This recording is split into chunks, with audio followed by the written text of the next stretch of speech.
We're at the NHL entry draft in Dallas, and we're talking Toronto Maple Leafs. And Terry, Toronto Maple Leafs have the number 25 overall pick, and first year for Kyle Dubas, really to kind of make a stamp on the team. What kind of stamp can you make when you've got the 25th overall pick? Well, that's just part of it, Mike. I mean, you know, Dubas wants to get the best player available at 25, and that could be any number of players by the time you get to that spot. And we're not going to, you talk about what the Leaf needs and this sort of thing, depth at center, on the blue line. We're not going to see this player, no matter who he is, no matter what position he plays, for at least 2 or 3 years, if then, if it works out for the Leafs. But, I think the bigger thing for Dubas now is starting this weekend is whether he gets a trade done or not, but to look at that sort of avenue.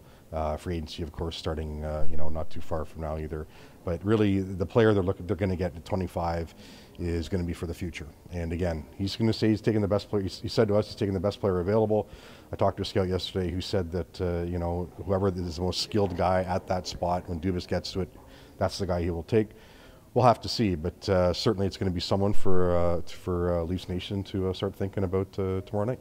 Okay, so we got no Lou Lamoriello, no Mark Hunter, and obviously this is Kyle's draft, basically on his own with the scouting department. Extra pressure? Do you think there's going to be extra scrutiny? Are we going to be looking at whoever he picks and maybe making a big deal out of it? And is that fair? Well, I don't think there's going to be extra scrutiny, more because it is just his first draft, not necessarily of who he might take.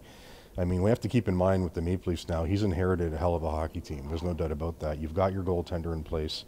You've got the solid nucleus, young nucleus of Austin Matthews, Mitch Marner, William Nylander, Morgan Rielly, these types of players. More guys are coming. The Marlies, we just saw in the Calder Cup run, have some players who are going to step right into this lineup next season and make an impact. Andreas Johnsson, of course, Travis Dermott, Mira Alternan, perhaps. So there are guys there.